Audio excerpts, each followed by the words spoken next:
Question number 2 deals with, we need to know something about how it's going to happen. In what manner will Jesus return the second time? The Bible tells us, as he was taken into heaven, so he will come again. He left in the clouds in Acts chapter 2. Remember, the disciples watched Jesus as he ascended into heaven. His final words were, "Lo, I am with you always, even to the end of the world. Go ye therefore, preach the gospel in all the world, baptizing them in the name of the Father, Son, and Holy Spirit. I'll give you power." And they're listening to this, and he's being caught into a cloud of light as he ascends up, and they're sitting there gazing as that cloud disappears, and suddenly 2 angels are there. And they said, "Men of Galilee, why stand ye gazing into the heavens? This same Jesus will return in the same way as he's been taken from you." He's going to come back the same way he left. Now, why do we need to understand how he's coming?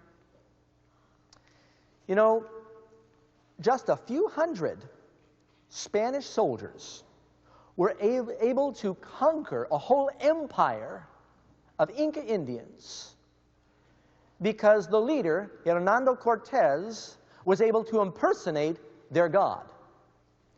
Are you aware that just before Jesus comes back, there's going to be a great masterpiece masquerade where Satan is going to seek to impersonate Christ himself? We need to understand something about how he's coming back. The Inca Indians had these prophecies about this white-skinned, bearded God that would come in the clouds. Isn't that interesting? You wonder where that came from.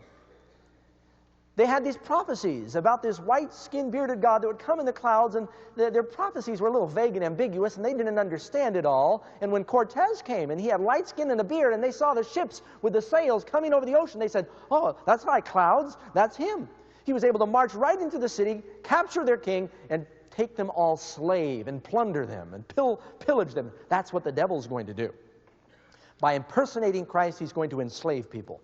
We need to know something about how Jesus is coming, or we will be deceived. Now, are there prophecies in the Bible that told the Jews something about how Christ was coming the first time? Did they understand the prophecies? No. They thought that he was coming as a conquering king. They confused the prophecies regarding his first coming with his second coming, and so when he did come, they were not prepared. They rejected him. They thought when he was coming the first time, he was coming loud as a conquering king. Instead, he came quietly first time as a sacrifice. Because they were not acquainted with how he was coming, they were not ready. Could that happen again? Now, wait a second. They had the Scriptures. They were the church. They were not ready. That could happen again, friends. We need to know not only that he is coming, but something about how, or we can be deceived. Question number 3. Will the second coming of Christ be visible